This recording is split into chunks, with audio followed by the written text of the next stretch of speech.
Assalamualaikum, selamat pagi anak-anak. Kita bertemu lagi.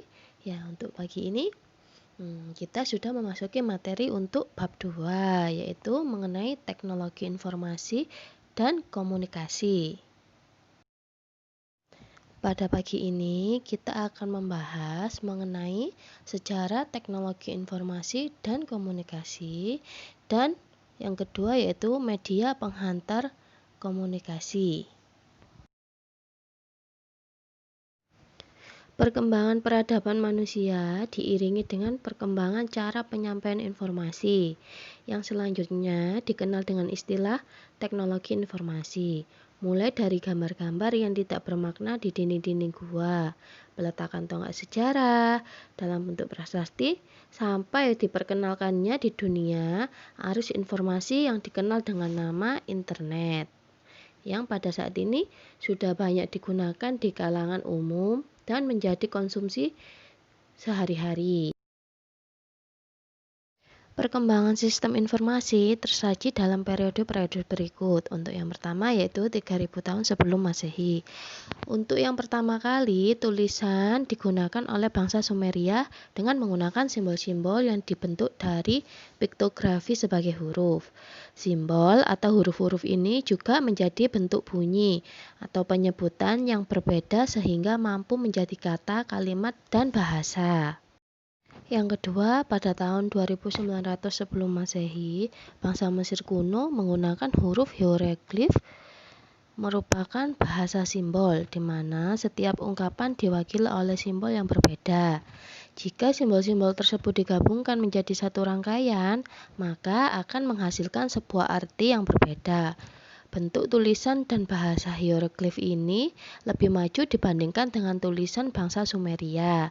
Hal ini membuktikan bahwa setiap tahun ada perubahan atau perkembangan untuk tulisan dari masyarakat-masyarakat. Pada tahun 500 sebelum Masehi, manusia sudah mengenal cara membuat serat dari pohon papirus yang tumbuh di sekitar Sungai Nil. Serat papirus ini dapat digunakan sebagai kertas. Kertas dari serat pohon papirus menjadi media untuk menulis atau media menyampaikan informasi yang lebih kuat dan fleksibel dibandingkan dengan lempengan tanah liat yang sebelumnya juga digunakan sebagai media informasi. Yang terakhir yaitu pada tahun 105 sebelum Masehi.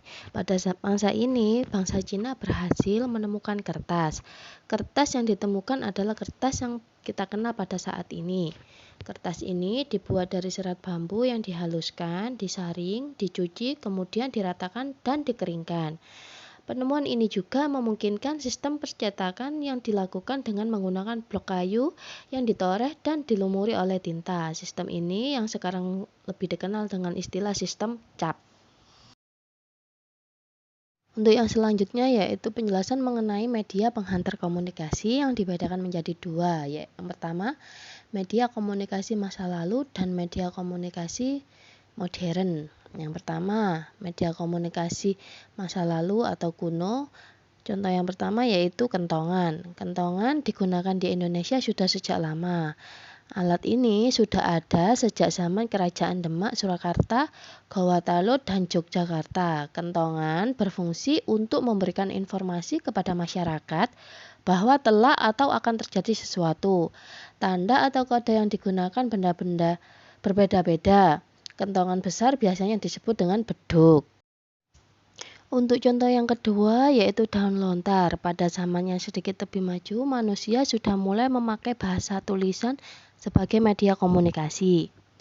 Media yang digunakan untuk menulis surat adalah daun lontar. Selain itu, ada juga yang menggunakan kayu, bambu, tulang binatang, rotan, dan lempengan batu yang dikenal dengan nama prasasti.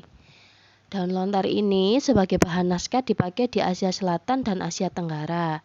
Di Nusantara banyak ditemukan naskah lontar, diantaranya dari Jawa, Sunda, Bali, Madura, Lombok, dan Sulawesi Selatan. Contoh yang ketiga yaitu lonceng atau genta, yang merupakan suatu peralatan sederhana yang digunakan untuk menciptakan bunyi.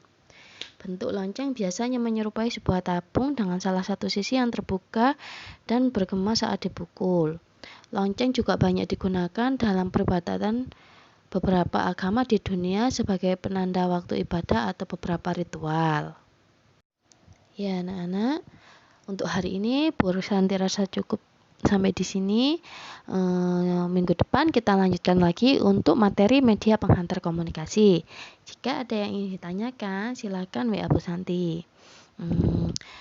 Sebelum kita mengakhiri pelajaran, Bu Santi berharap kalian tetap dalam kondisi yang sehat dan dapat menerima materi pada hari ini yang disampaikan oleh Bapak Ibu Guru. Terima kasih atas perhatiannya. Wassalamualaikum warahmatullahi wabarakatuh.